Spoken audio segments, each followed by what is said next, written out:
Andy, what are you doing? I'm trying to predict the future, Alanna. What does it look like I'm doing? I guess it looks like you're trying to meditate? Well, I was told that if I hold my arms up like this, focus really hard, and then go,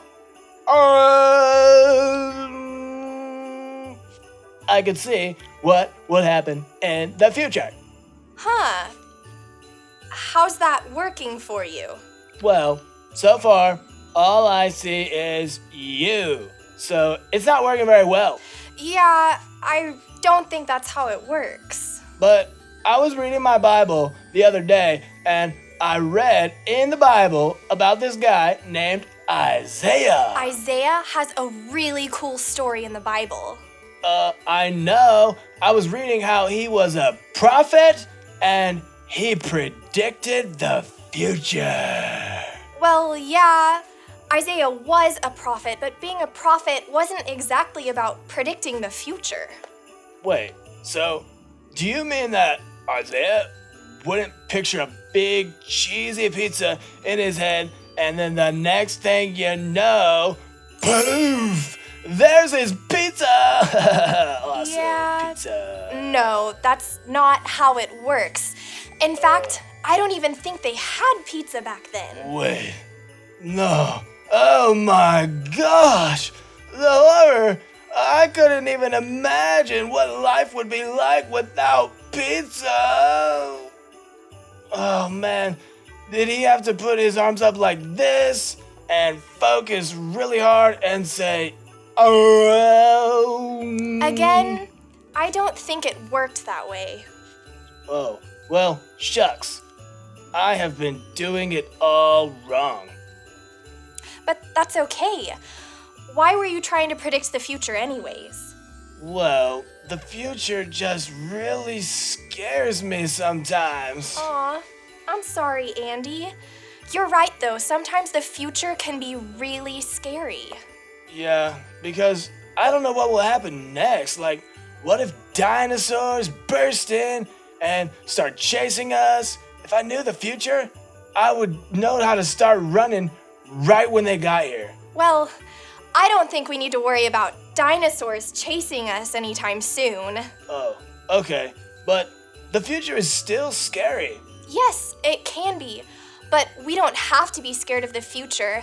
In fact, we are learning this month in Crossings Kids how we can have joy in all situations, even the ones when we don't know what will happen next. Oh, how do I have joy when I don't know what will happen next?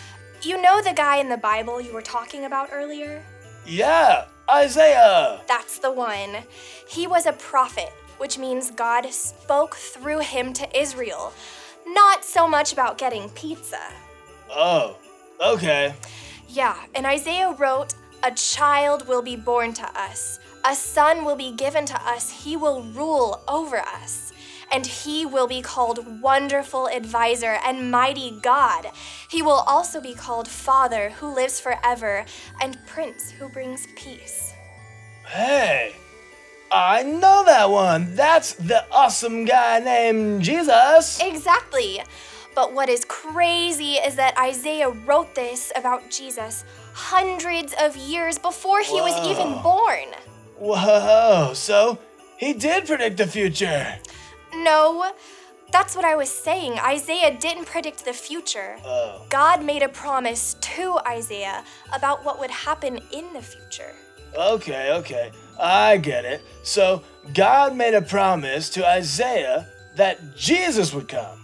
Exactly.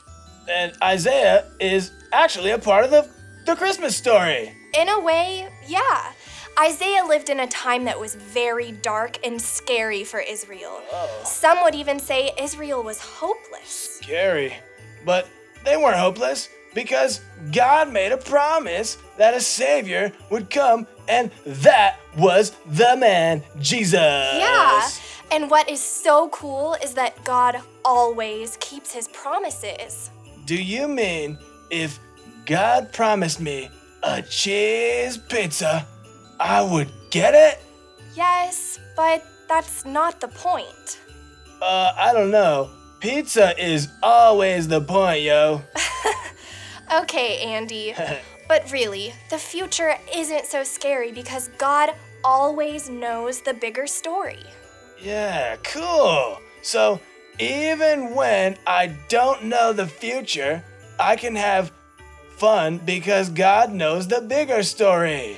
Actually, Andy, that's our bottom line for this week. I can have joy because God keeps his promises. I guess I don't need to keep trying to predict the future then. Nope. We don't always see the bigger story that God is telling through our lives. But when we remember how God has kept his promise to us in the past, we realize that we can trust God with our future. That reminds me of a verse in the Bible. I think it's in the book of Philadelphia. What? Philadelphia is not a book in the Bible.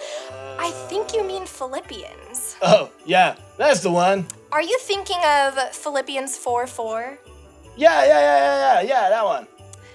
Always be joyful because you belong to the Lord. I will say it again, be joyful. Do you think you guys can say that verse with us? Everyone stand up and say it with us. Yeah, stand up and say it with us. Philippians 4:4. Always be joyful because you belong to the Lord. I will say it again, be joyful. Wow, great job, everyone. You can all have a seat now. Thanks, Alanna, for reminding me that I can have joy because God keeps his promises. You're welcome, Andy.